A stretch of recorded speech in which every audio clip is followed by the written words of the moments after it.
She's the mistress of night and darkness, and the patron of every thief in Tamriel.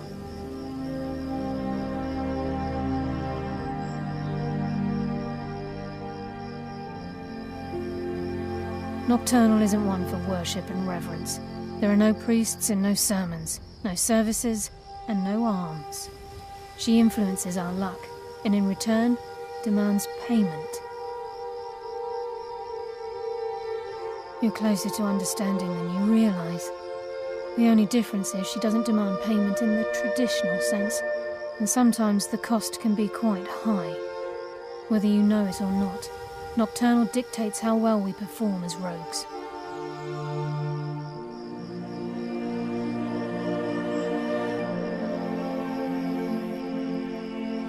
Again, you have to think differently. Haven't you ever noticed how our luck behaves? Like a novice picking an impossible lock, or a blind man suddenly turning to face you as you reach for his pocket.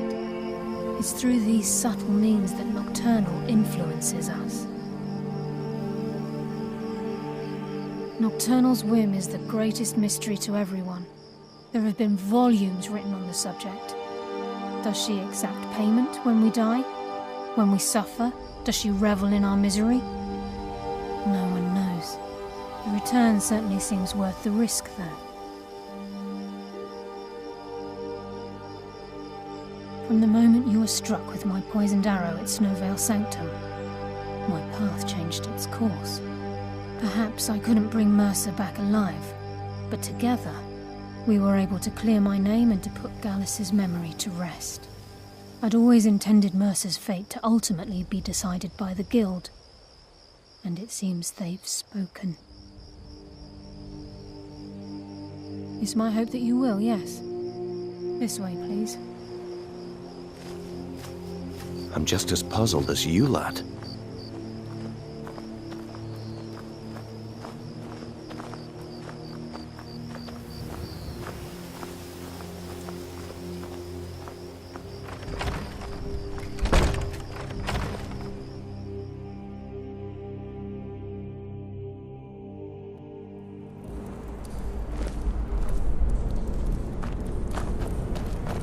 So this is Nightingale Hall.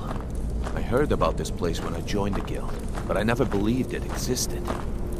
The assumption that the Nightingales were just a myth was seeded within the Guild on purpose. It helped divert attention from our true nature. What's wrong, Brynjolf? I can almost hear your brow furrowing. I'm trying to understand why I'm here, lad. I'm no priest. I'm certainly not religious. Why pick me? This isn't about religion, Brynjolf. It's business.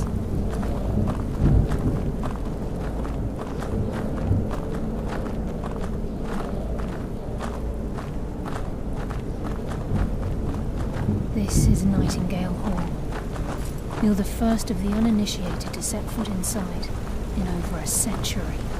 Now, if you'll both proceed to the armory to don your Nightingale armor, we can begin the oath.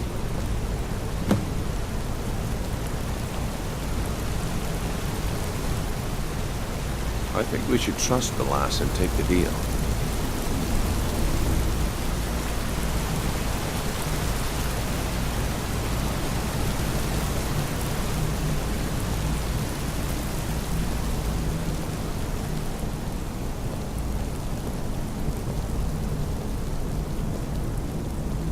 You appear hesitant to don your Nightingale armor. What's troubling you? Proceed down the hall to the gate when you're ready.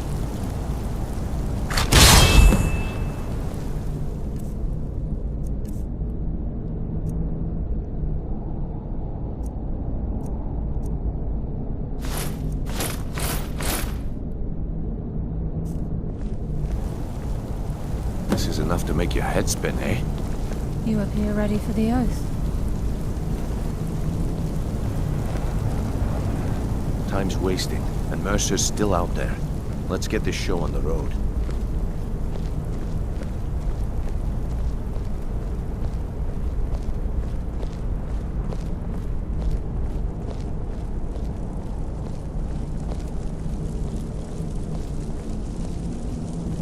Okay, lass. We've got these get-ups on. Now what? Beyond this gate is the first step in becoming a Nightingale. Whoa there, lass. I appreciate the armor, but becoming a Nightingale?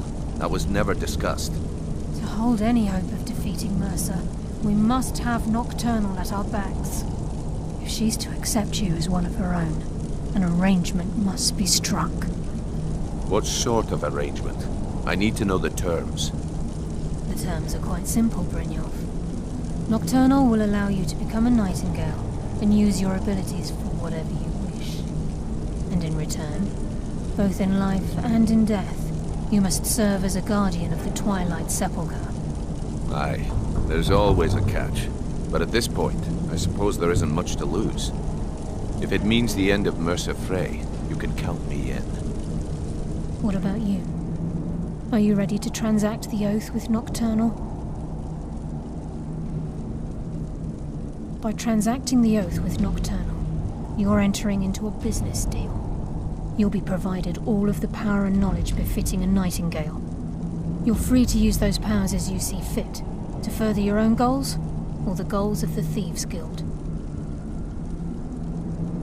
In return, you'll be required to defend the Twilight Sepulchre and everything within when the need arises. More importantly, upon your death, your spirit will be bound to the Twilight Sepulchre as one of its guardians. Once the oath has been struck, the terms are binding. Knowing this, are you ready to undergo the ceremony?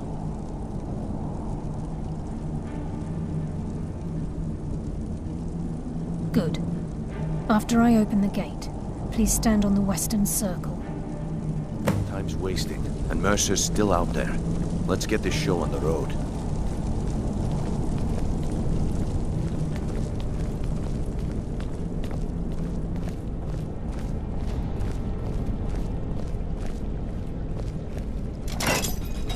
I think we should trust the lass and take the deal.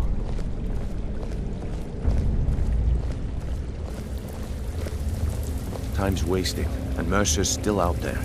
Let's get this show on the road.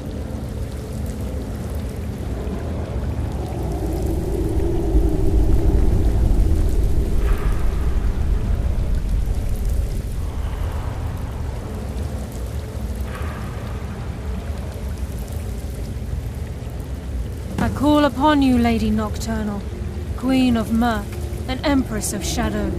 Hear my voice. Ah, Karliah. I was wondering when I'd hear from you again. Lose something, did we? My lady, I've come before you to throw myself upon your mercy and to accept responsibility for my failure. You're already mine, Karliah. Your terms were struck long ago. What could you possibly offer me now? I have two others that wish to transact the oath, to serve you both in life and in death. You surprise me, Karliah. This offer is definitely weighted in my favor. My appetite for Mercer's demise exceeds my craving for wealth, Your Grace. Revenge.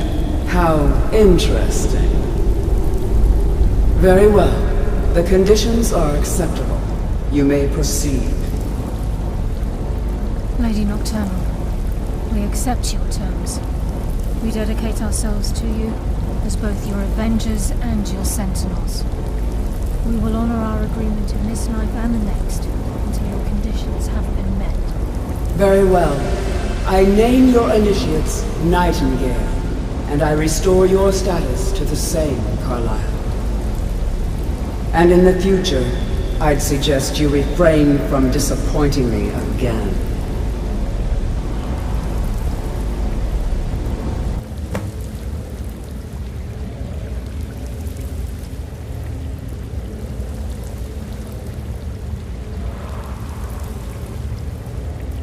Now that you've transacted the oath, it's time to reveal the final piece of the puzzle to you.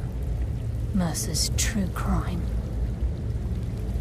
Mercer was able to unlock the Guild's vault without 2 keys because of what he stole from the Twilight Sepulchre, the skeleton key. By doing this, he's compromised our ties to Nocturnal, and in essence, caused our luck to run dry. Well, yes. But the key isn't only restricted to physical barriers. All of us possess untapped abilities, the potential to wield great power securely sealed within our minds. Once you realize the key can access these traits, the potential becomes limitless.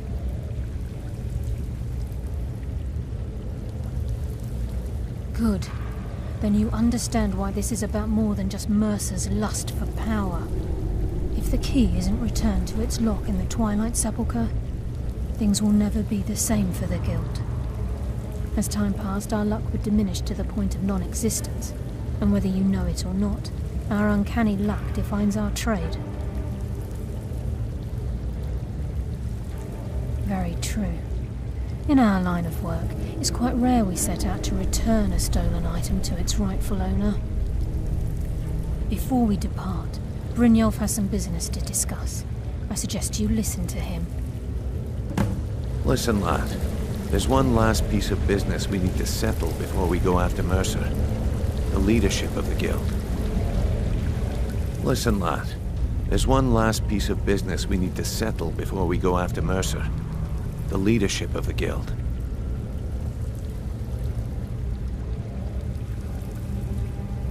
Karliah and I had a long discussion before you arrived here. Thanks to your efforts, Mercer's treachery has been exposed. After we deal with him, all that remains is restoring the Guild to its full strength. As a result, we both feel that you have the potential of replacing Mercer as leader of the Thieves' Guild. I've been at this game a long time, my friend. A long time. I've stolen trinkets from nobles and framed priests for murder. I'm good at what I do, maybe even one of the best, but it's all I know. I've never been one to lead, never desired it, never cared for it, don't want it. Well, we have a bit of an errand to run before your coronation, so don't get sentimental on me now. Then it's decided. When this is all over and Delvin's contacts assure me that we've regained our footing in Skyrim, we'll handle the details. Until then, we have quite the task ahead. I've been poring over the plans you brought us, and I'm convinced the eyes of the Falmer are in the Dwarven ruins at Erkenthand. Karliah and I will meet you there. Prepare yourself, lad. This will be a fight to remember.